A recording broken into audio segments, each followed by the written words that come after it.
All right. And it looks like it is going live. You are live. Let's see. Let's just double check. Oh, we are live. Okay, today I have with me Melanie, and she has the letters behind her name are MA and MFT, which is marriage and family therapist. Is that correct? Yes. Okay. So I have a master's degree in marriage and family counseling, and I also have a full concentration in addictions. In addictions, great, great. And how long have you been in this field? About 5 years. I was a late bloomer. Oh, that's okay. Better whenever we hear the calling is when we go to it, correct? It's always been a desire for me. Life kind of derailed me as a woman. I was 18 and got pregnant in high school, and that kind of derailed me to follow that independent dream as an individual. Also did some research saying, you know what, personal experience plays a huge role in our actual efficient ability to counsel others, being able to walk beside them. So I have quite a bit of that. And on that note, everybody's like, what happened? You know, they're like, you got pregnant in high school. What happened? My husband and I will be married 30 years in July. Oh, congratulations, 30 years. That's awesome. Yeah. You actually don't know how much what you just said just meant, because I also have been derailed and have been wanting to go back to school to get my master's in psychology and do the same thing. So you don't know how big of an impact what you said about being a late bloomer just motivated me even more to go back and do that. So thank you for that. And honestly, the sentiment that I can give you is it is never too late. Amen. Amen. So let's talk about trauma and addiction. So, and forgive my wording, but how do those two go together? Whew. They are like peanut butter and jelly. Um, so let's like take it back to a real basic kind of understanding. When we are born with one instinct, and that is survival. Everything else is learned through experience and mirroring. So we're going to have a certain level of exposure, you know, nature versus nurture. And then we're going to have learned experiences, and then we're going to have experienced, you know, knowledge that we say, okay, I'm going to judge this by this last experience. Okay. So when then we throw in the idea that we as humans have a response of either fight or flight. So let's just take that up and shake it. And we're going to have a person who is going to have what we call narrative wounds, right? Narrative wounds. So we take that information and we go into maturing, into life, into evolution. And we then try to do this life with other people who also have narrative wounds. So the concept and idea is that we aren't going to get out of this without experience a certain degree of trauma and a certain degree of pain and hurt. I mean, this is life. We're doing life with other broken humans. So we should experience that. We should expect that experience. So what's the difference between a person who is healthy and has this narrative experience and a person who is unhealthy and then has narrative pain constantly? And that is, it's fueled by, you know, that survival need. Well, that's like traumatic all the time. It plays a role on your physiological body. It plays a role on your emotional abilities, your spiritual relationships. and we take that and then we say, this is hard and I can't cope. That's where that addictive part kind of plays a role. So we start to figure out ways to either self-medicate or self-sedate that narrative pain and hurt. And that's when that addictive cycle begins. Because when we tickle the process center of the brain, we release a dopamine band-aid. And dopamine just kind of gives us that, warm, fuzzy feeling of healing. I mean, we don't feel that euphoria, but our brain just says, this is better. I can handle this now. I've taken the edge off of this. And then the brain is like, that was good. I like this. But the brain also has this strange ability to not feel emotion. It's more like a computer. So it says, the last time we felt this feeling, we did this. And the response then becomes the brain shortcuts from feeling to response. And that's why we call it process addiction, because we actually have to go in and rewire the brain's response to that emotion. So it changes the way the brain says, do this, because it's shortcutted. So if you feel, well, what's a key down feeling for you? What's that one thing? For me? Yeah. Oh, okay. Well, mine would be more the rumination and trying to kind of quiet the noise.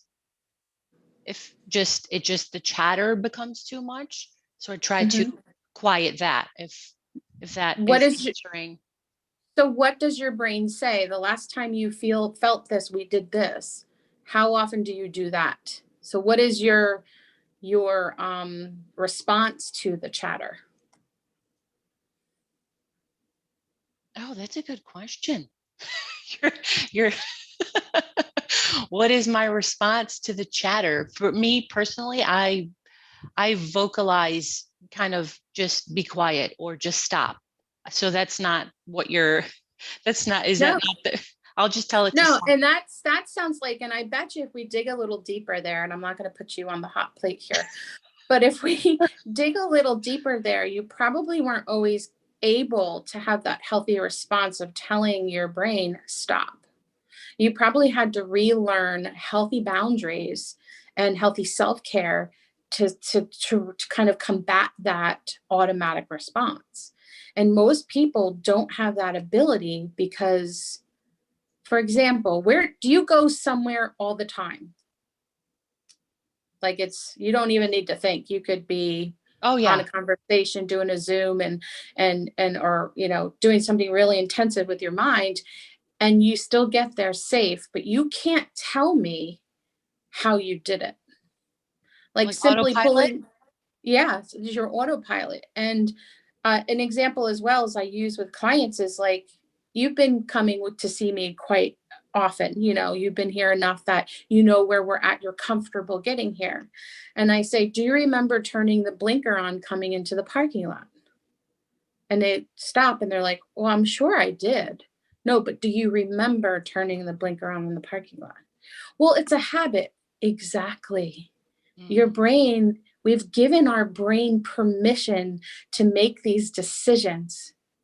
And that's what we call process addiction. So if we do something, addiction says that if you do something 29 times, we create an addictive response. And that's why, simple rehabs are 29 days, because if we can do something in 29 days and create a habit, shouldn't we be able to not do something in 29 days and break a habit? Right. But as we've evolved in the idea of addiction, it's bigger than 29 days. It's a lifetime of narrative reinforcement. And it's also the people, places, and things that influence those feelings and emotions, those needs for safety. I'm hanging on every word that you say. So do you find it's men more than women, or is it an even amount on both sides that come to get help? And I think you're referring to like destructive behaviors, right? Yeah.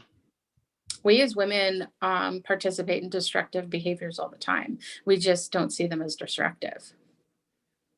So let's look at a marital situation. We have a man and a woman, and we'll have a stay-at-home mom. You know, she's doing the noble self-sacrifice of staying home. And spouse is working and mom's home, and the kids get to an age where she's got this, you know, good. I can do this, I can do that, I can manage this, I can manage that. But then when she is angry, she might be a a retail shopper. You know what I mean? When we're angry, I'm going to go do some retail therapy because this makes me feel good. That's still a destructive behavior. Right. You know, how often are you retail shopping? How often are women in credit card debt? Right. Over men being credit card debt? How about excessive cleaning? It's a control issue. It's, I feel better when I do this. That's still an addictive process because it's resulting in something that's giving us a sense of calm and control. I know. I totally get that. Like then you're just going around the house and you see a tiny dot on the baseboard, then you're cleaning the baseboards, and then you're doing this and you're doing that, and you're not realizing it's come from a place where you've gotten, I call it in your head. You probably have a different term for it, and you don't even realize that you're doing what you're doing. You're just doing.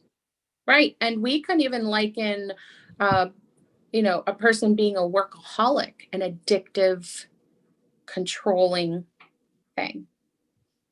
Because, you know, for example, if you work in 100% commission jobs, which a lot of people do these days, sales jobs, retail jobs, they don't get the sale, they don't get paid, and the reward is getting paid. So we're going to create a response and an addictive cycle to get paid because that's the ultimate goal.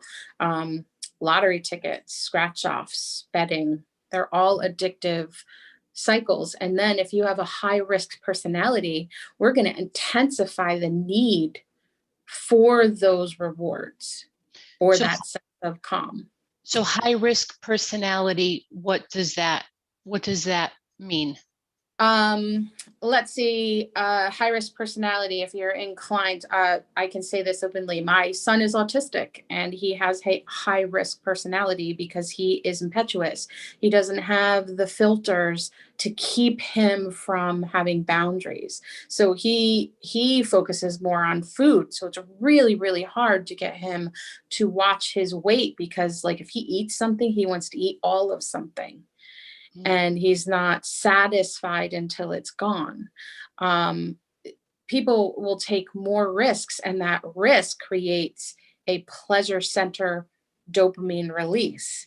So if I work really hard and I do this, and then my reward is this, I get the pleasure, dopamine pleasure from the pleasure center response that says, ooh, this is nice. We need more of that. So brain actually builds a tolerance to the dopamine response. So we need it more often. Oh, it's And building up. yeah. It needs more and more. Like with medicine, for example. If you take it, you build a. Right. And for like my son, he has, because he's ADHD and autistic, he has a synapses firing problem. So his synapses, I don't know if you have any children with like ADD or ADHD or know any children, you can give them a simple command like, get your shoes, get your coat, and let's get in the car. There's going to be one of three scenarios that are going to happen. You're going to have a kid without a coat and shoes sitting in the car. You're going to have a kid with shoes, no coat. And then you're going to have a kid who's, you know, the scenarios, right? We're not, it's not going to be a complete like kid sitting in the car with their shoes and coat on. And so what happens with the brain is when we have something like ADHD or ADD or autism, the synapses kind of fire. This is the ADHD side of the brain. This is what we would call the slow but normal side of the brain, just kind of doing its thing like it should. But the ADHD side's going like this. And when the synapses connect on occasion, that's where you're getting that disconnect where the kid's sitting in the car without his shoes on because his brain did not process, get your shoes, right? It went, get your shoes, get your coat, get in the car.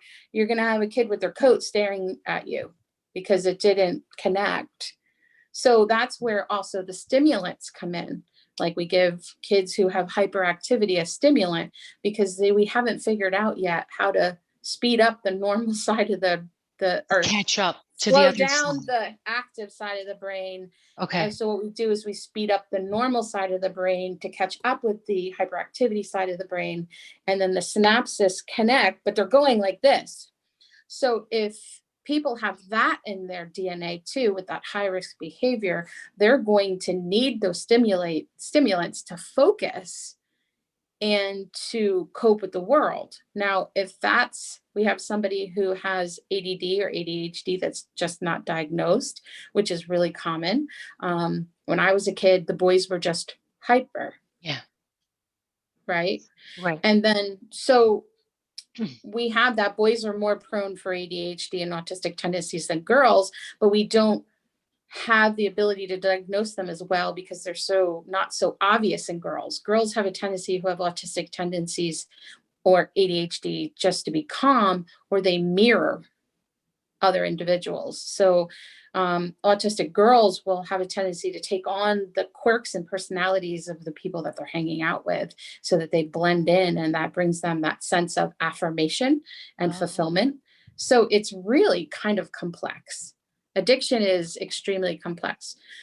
And I'm sure the question you're asking is, when you're working with addicts, do you see an inclined amount of people that you would say have ADD or ADHD? Absolutely. Well, complex it is then. This is fascinating. And I wanted to ask you I had a question from somebody. First of all, I want to ask you how long, because I see people that will say I've been in therapy for 20 years or 15 years or 10 years. How, I know that everybody's different, but with you as a therapist, how long do you like to see people and what kind of results are you looking for? So that shortcut that you talked about that the brain does, is that what you are rewiring? I know that was a bunch of questions. Yeah. So if we know that we have a process problem, we're not going to say addiction, because when we say addiction, except for the idea of process addiction, when we say I'm having trouble, I have negative self responses, I just have a negative cycle, negative thought process, we're going to say, oh, you need a cognitive behavioral therapist, and they're going to help you, work on rethinking or realigning or replanning that. And that is still process, but that doesn't have drugs, alcohol, or pornography, or gambling, or that kind of stuff involved in it. It's just somebody who's just been kind of has that negative narrative reinforcement of lack of value. So we're going to do definitely emotional focused therapy and cognitive behavioral therapy to kind of get in there, understand it, break it down, and create a sense of inner peace with them.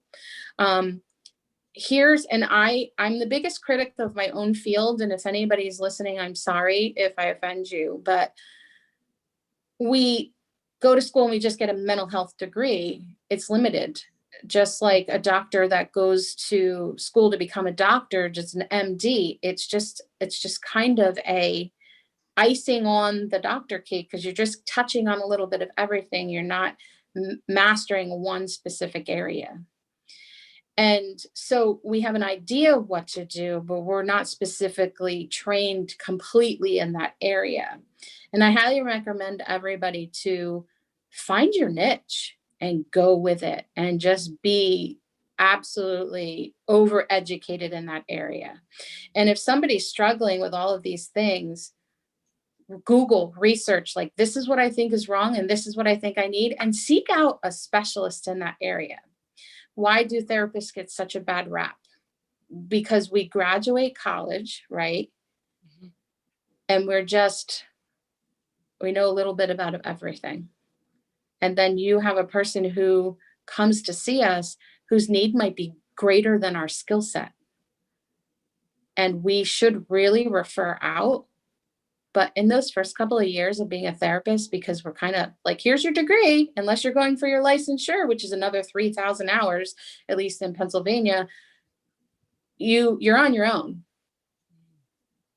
And you just got to figure this out. So if you have insurance, and this is in Pennsylvania, I just have to speak out of that corner.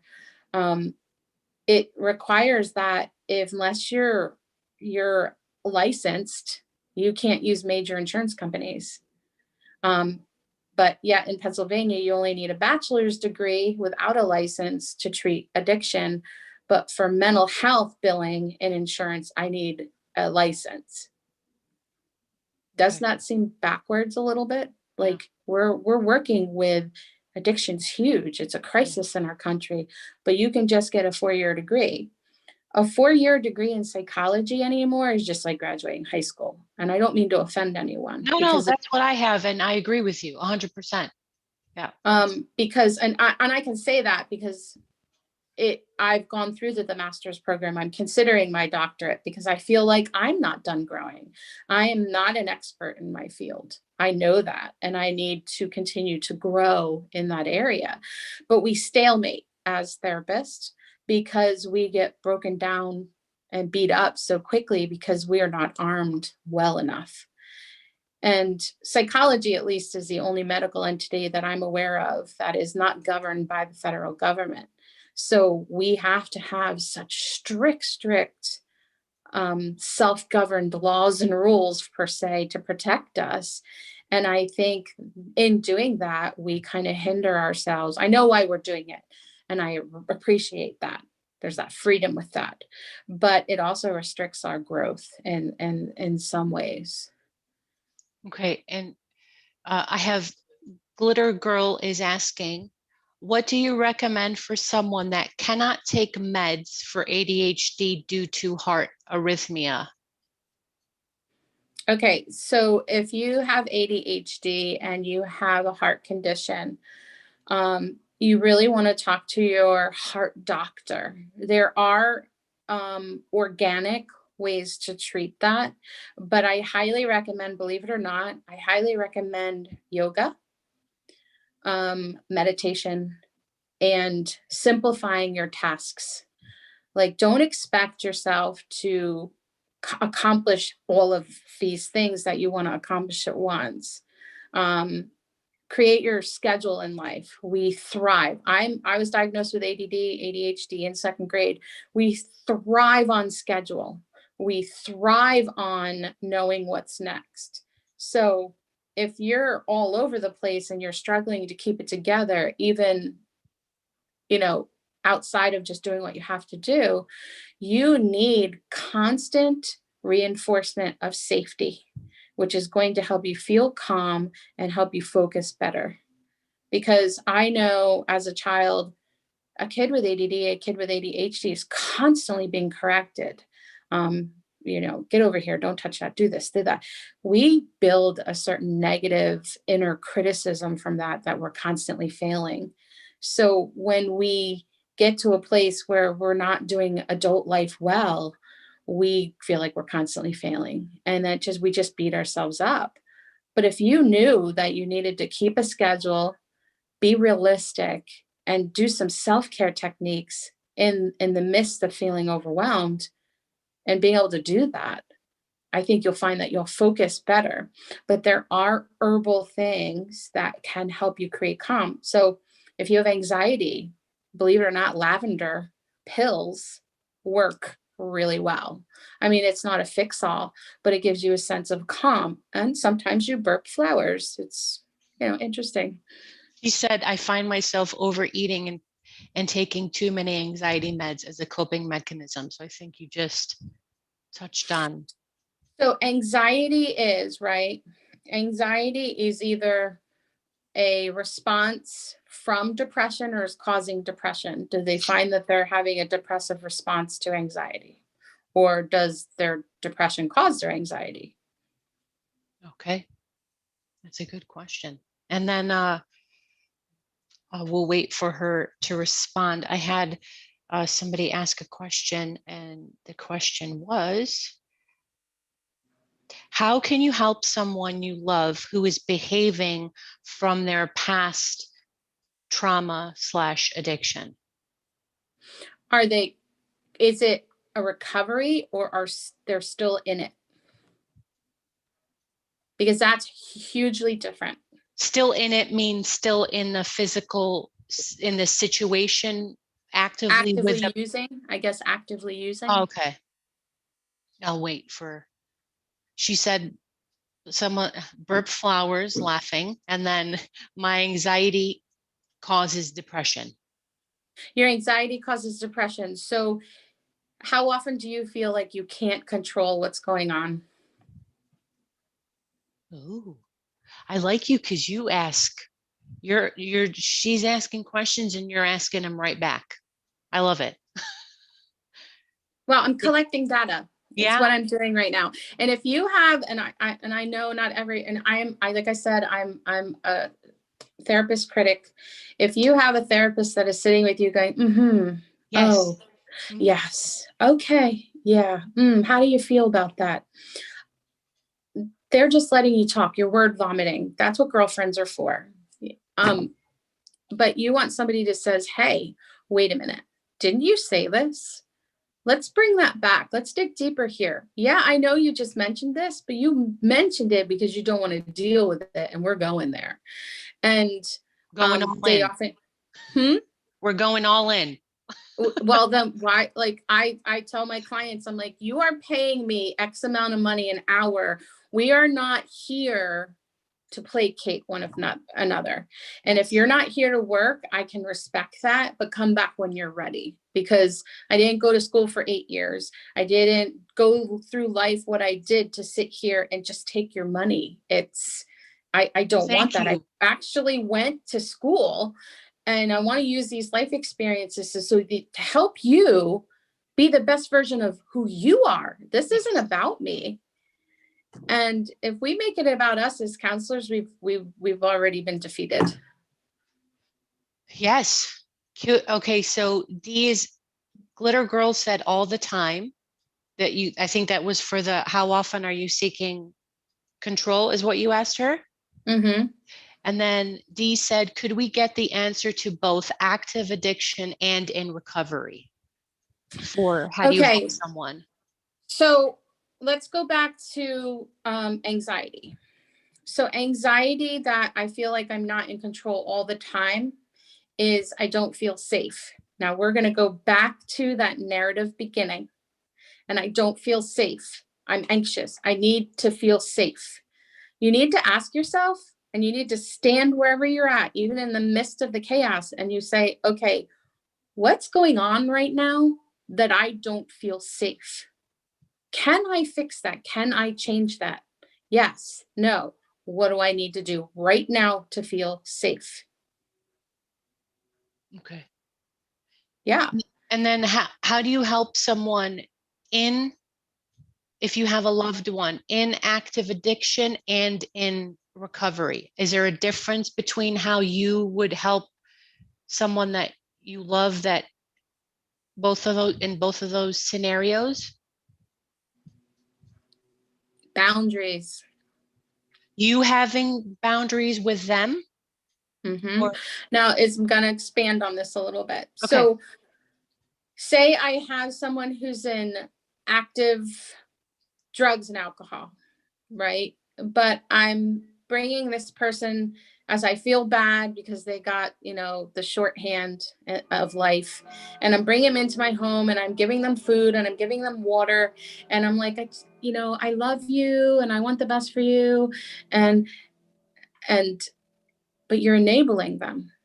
So you have to say to someone like, I want a very healthy relationship with you, and you're not healthy. And I need you to get well so that we can be well together. And this is what getting well looks like. If you're actively drinking and drugging, and I say this, and this is the absolute truth, but if someone is actively drinking and drugging, they don't care about you. Their one care is, when's the next high? When's the next low? How do I get it? How fast can I get it? That's it. That is their passion. That is their love.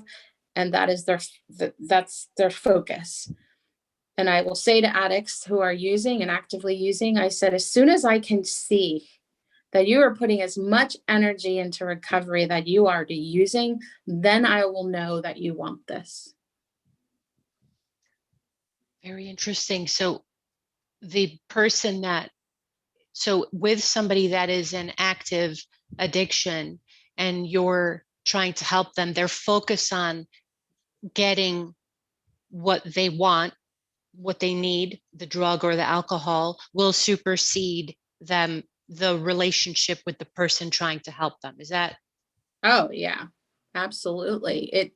It's there. You are just being manipulated. And then we use the term enabler to say that as long as that person's sleeping on your couch and you're feeding them, they're not changing. Because there's no reason for them to change. Exactly. There's no loss. So we're actually keeping them from hitting bottom.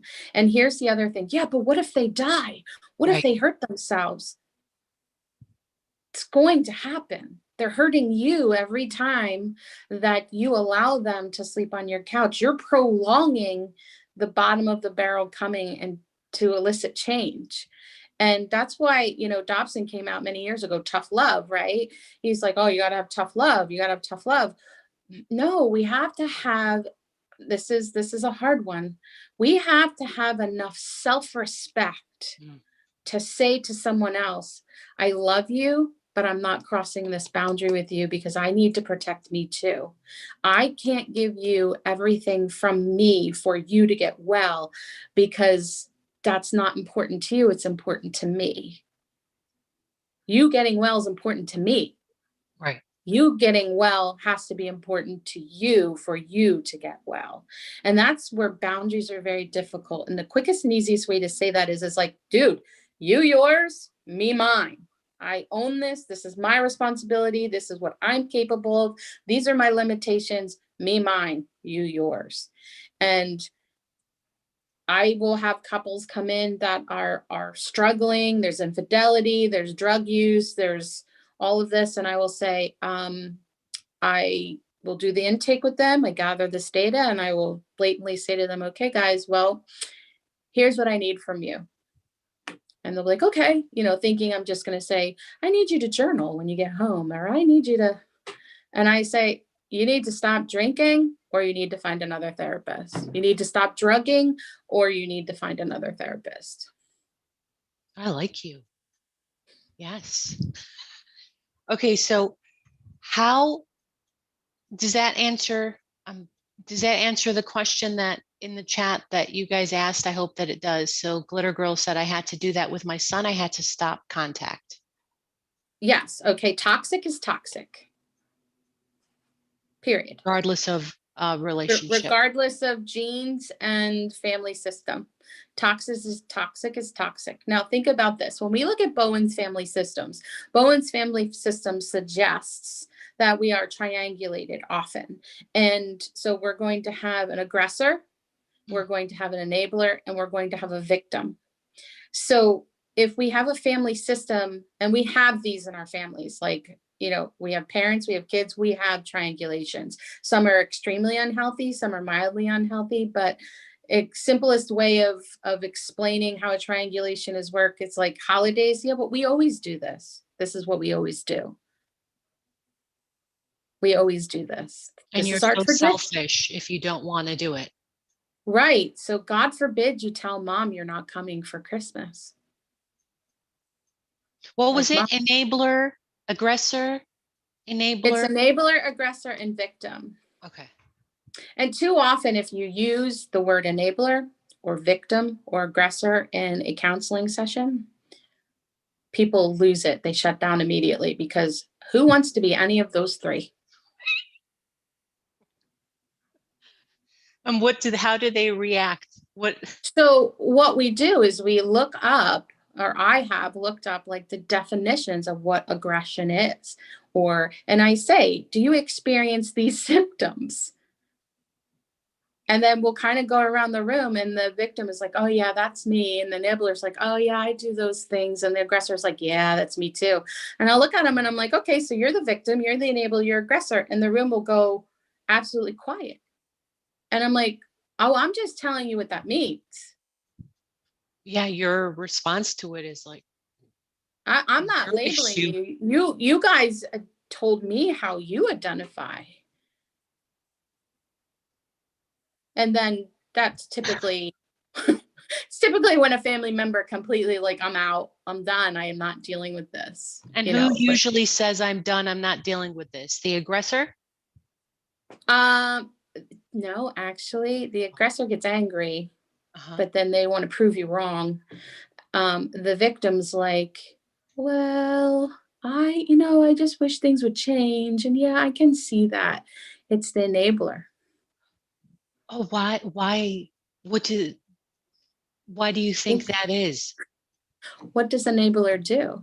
Enable? That's like enables means we're actually the person in the middle that's keeping people from resolving the issue. Oh no, Is, no, no, no, oh, don't yell at Billy. Please, please, Billy, don't upset your father. Don't upset your father, Billy. Honey, don't yell at Billy. You know he's sensitive. It's okay. oh, so they're fueled off of those behaviors, the enabler. They get their fix. That's their is that their dopamine? Yeah. So what we've kind of coined from working with women, because we like to have fun in our sessions, we have coined that we women are orchestrators of peace. Mm. Okay. And an orchestrator of peace is a well thought out individual who is scheduled typically or knows what everyone is doing, and will the husband's like, I'm going to grill, or the spouse or the significant other. I don't want to Yeah. completely diss the whole idea, but we look at this and we're like, okay, my husband wants to grill tonight. What do we do? Do we say, husband says, I'm going to grill? No, what we do is, what do you want to grill, hon? Do you want me to get the chicken out? I'll get the chicken out for you. And then you get the chicken out, and then you defrost the chicken, and then you put the chicken on the cutting board, and you get everything ready. And you know he likes that flipper, so you put that aside, and you get the hot pads, and you get the spices, and you get everything, and it's ready, and it's waiting for him. And then he burns the chicken, and he's beating himself up because you set him up for success, and he failed, but there was no value in that. So then he's not going to try next time because there was too much pressure for his success, because he didn't learn to actually how to work for it, because you did everything for him. We could use that scenario in kids' projects or school. We could use that scenario in being an effective boss by micromanaging. So why are we shocked when people fail? Why are we shocked that colleges are now using depression and anxiety as a legit diagnosis for interruption in college debt and paying back loans? Because we have orchestrated so much peace in this world, we've created failure. Wow, can you say that? We have orchestrated so much peace in this world. We have That created failure. failure. I have to sit with that for a minute. We have orchestrated so much peace trying to enable that we have created failure. And don't get me wrong, there's nothing more exciting than being a new spouse or a new mom and having everything calm and serene. But over time, that becomes a need, not necessarily a sacrifice. It becomes a need. And did you ever like do all those really nice things and then somebody come in and just look at it like big deal, and you're like, where's my affirmation? Yes. Where's my affirmation? I just cleaned this whole house and you just come in and dump your crap here. Like, seriously. Okay. Yes, this is excellent. With the enabler, let me go to the comments. with the enabler, they will most likely not stop doing the behaviors or addiction. I'm not sure if that's a question or a statement. I'm assuming that's a statement. With the enabler. So the enabler, you're right, because if we reinforce it with the people, places, and thing with actual addiction, the enabler will be out of work. So when the triangle, right, is the strongest structure known to man. Mm. If one of those three people decide they're going to get well and pull away from that toxic environment, the other two will become frantic because they feel the lack of control or comfort in that role. And then they'll start over behaving to pull that other person in. Now, when we think about that, think about how that plays a role in abuse. Yes. Yeah. Mm-hmm. So Big the role. aggressor becomes more aggressive, the victim becomes more victimized. The aggressor will attack the victim most, and then we're afraid to leave the situation because we have to keep things orchestrated in Because peace. the aggressor will ramp up and say, if you leave, I'm going to kill myself, and it's going to be your fault. And you're going to have to live with that for the rest of your life. So then that person comes back because nobody wants that to happen. But here's the thing, that's an unhealthy boundary because realistically, are you in control of that person's ability to kill themselves? No. Are you in control of stopping it if they really want it? No. And it's kind of be like, I'm sorry you feel that way, and I'm sorry you think that way, but that's on you. And if that's the way you think, you're unhealthy, and I'm going to get help, and I'm going to be the better version of myself. Maybe you should do that too. But we live in such a society that that's like oh my God, you're so rude. That's so, oh my gosh.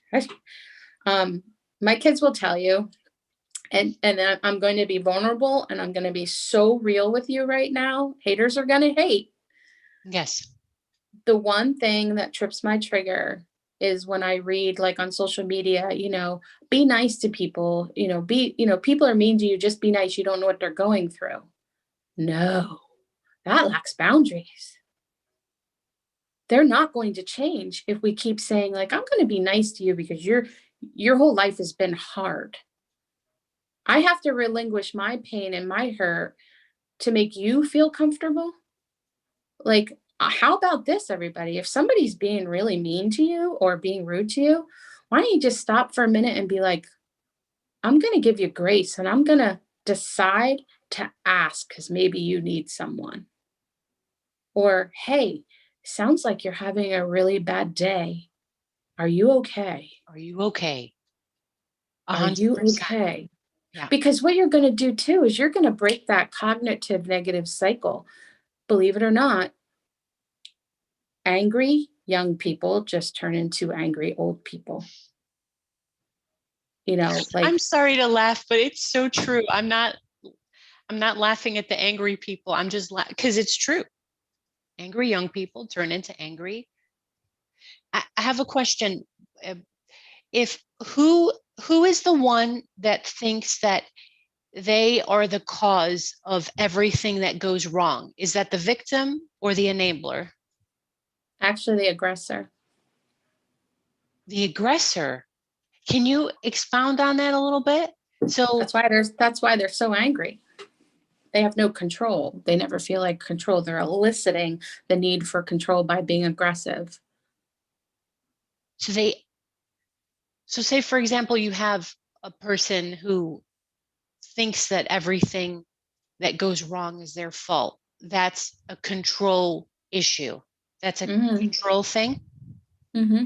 Is that's learned behavior where what if you were So, told growing up it's everything is your fault and that's something that you've learned? right. So let's look at anger, right? Just real quick. Anger is both a response and a feeling. Okay. You can feel angry without showing anger. Yeah. So anger is a response to actually other feelings. So when somebody shows anger, I said, I know you're showing me anger, but what are you really feeling? Or I'll rephrase it and I'll say, what are you protecting?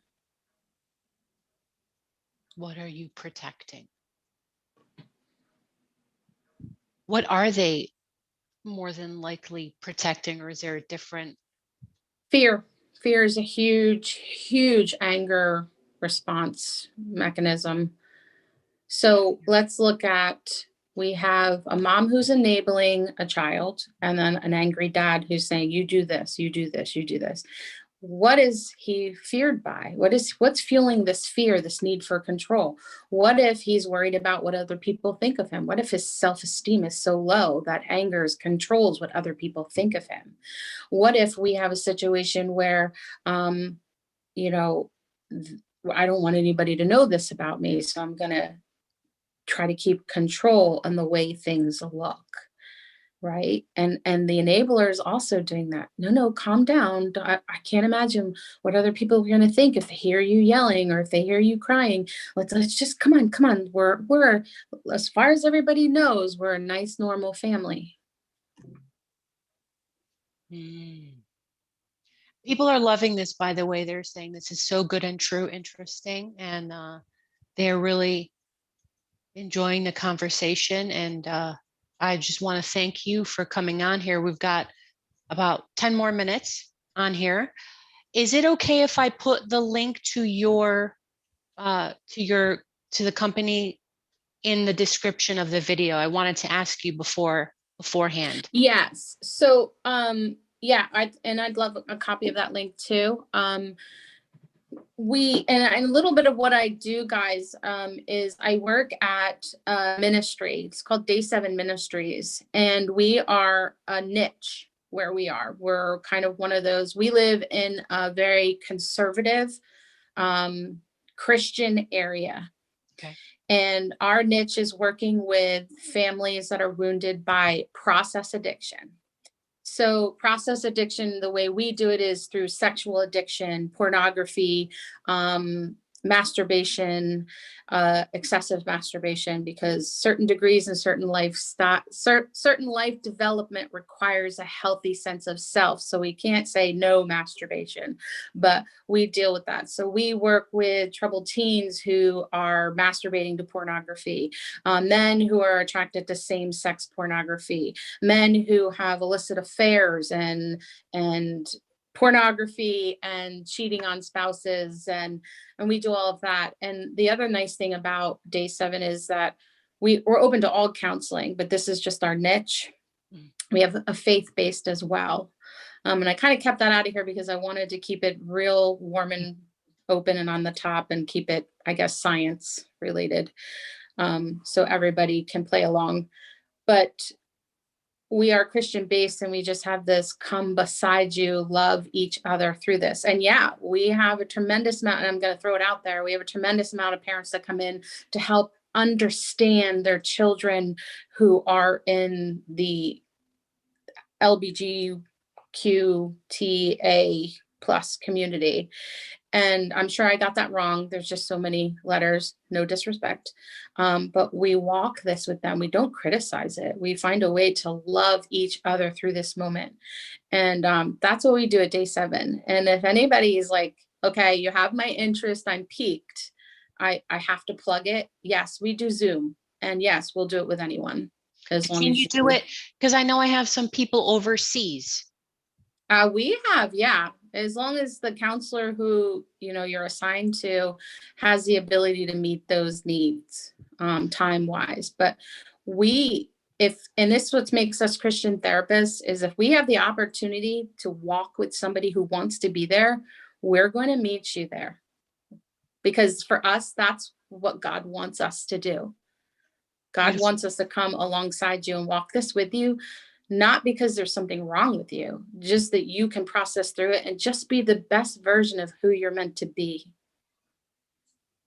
They're asking, is there a way they can follow you on social media? I'm not technically out on social media. I am actually very discreet, but just because a lot of people can't handle my honesty. I love it. And I thank you. But if you go to Day 7 Dave Seven Ministries, Lancaster, PA, on the web. You will find our ministry, and we've been blogging for a little bit of time. We're really pushing into this now because COVID has kind of forced us to kind of go more out of the office than in the office. But if you guys want to email us, there's a link there, and tell us what you want us to talk about. We'll provide that information for you. If there's a need, we'll meet it. I'm going to put the link to the day. Is it day 7? I always want to say 7 days. Nope, it's day 7.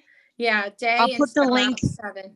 I'll put the link in the description of the video so everybody can go to it. So you do if somebody's overseas, you will do Zoom meetings with them if time permits for the. Absolutely. And how long do you typically, you as a therapist, what amount of time? I know that it varies, but what amount of time do you see a difference if somebody's fully like full throttle? I want to help myself be better. It depends on how hard they work, and that's the honest answer. If you're just coming to the session, the word vomit, and you feel a little bit better, then okay, that's fine. That's what you're willing to do at this time. But I've had women who have come to me and I've seen them for a year. I have women that I've been seeing for over 2 years. You get to a maintenance stage. So some women just don't want to give up that safe place. So they'll come once a month. And that's when the word vomiting is actually like a good thing. But if you're starting counseling with word vomiting, it's okay in the beginning, but that therapist is going to have to pull out that deeper stuff, those repetitive themes and stuff like that. And they need to dig with you. And you have to go in there with the idea that I am going to be vulnerable with you. I am going to give you all I am. I am just going to tell myself that I am safe and I'm doing this. And when you do that, it's a solid year, easy. And then you may maintenance once a month for a while. But here's the thing, guys, self-direct your needs. That's the most important thing you can do when you go into a counseling session. And here's the other thing. You are interviewing the therapist for a job. I was just going to say that. I was just going to ask you that. You're interviewing me for the job. And if it's not a good fit and you don't get a good feel, it's not personal. Move on. Find your fit. Yes, that is so true. It's like you're calling, when you go to do something in your home, you're going to get a couple quotes to make sure the person is fit for the job and that the price meets your budget. It's the same thing with, go ahead. Say you go with the cheapest floor, right? You put this floor in your bathroom, you go with the cheapest floor and you have to look at it every day and hate it. Is it worth it? Was it worth it? No. So if you have a specialty, get a specialist. And when you're like, oh, but therapy's so expensive. Okay. Yeah, it is, because we had to put in $100,000 for our degree and we don't get paid great. And I'm going to tell you that. Like, my husband has made me promise that I will never open my own practice until my debt is paid off. My own mother sends me memes about old men in retirement communities having a cake. And they're like, didn't we celebrate Stan's birthday last week? Yeah, you just paid off his student debt. Like, it's understand that we don't want to charge you that much. We would love reform. We would love to normalize mental health. You're going to the doctor for anxiety. You're going to the doctor for depression. You're going for diabetes. You're going for a bruise. You're going for a cut. But why don't we make going to make sure that this is healthy a priority? Because this affects everything else. Amen. Yeah. I'm like okay, so I'll be the guy on the first date that asks for the second date while they're on the first date. So I'd like to have you back if this is a good fit for you, so we can just talk some more, because I think this is really valuable. Absolutely. Yeah, And guys, I do have a TikTok. So Eve has that. And if you want to send questions, cares, or concerns, you can do that as well. I'll put that, I'll figure out how to get the link to your TikTok and put it in the description too. I'll have to ask Christ Defender if she's still on here to do to help me with that. I love her call name there. That's She has a awesome. great channel and she does apologetics and she does awesome short videos and she just answers questions and she's fantastic. So we'll plug Good her to know. too. Good to know. But no, it's if you guys want real and raw, that's what you're going to get with me as a person. I'm not going to mince words. I'll leave you with this, guys. I had to learn to be this person. I had to walk this path before you. I could tell you stories. We just don't have enough time.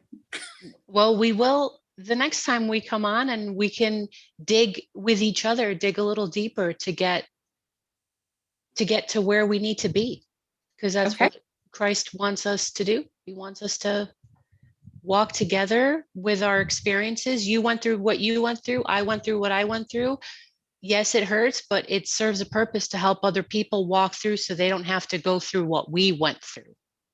If that Well, I think in life, and I think this is, when we're talking about our faith, we have to understand that if God were to open our hearts to his understanding all at once, we'd probably die. I don't think we could handle it. No. So we get these trials and tribulations throughout life because he's slowly showing us who he is. Beautiful. And why we as humans need him so much. Because we do. Because we do. We do. And don't get me wrong, I am not a religious person. Mm-hmm. I probably get the hairy eyeball. I'm that person that wears jeans to church, and I'm gonna call you out.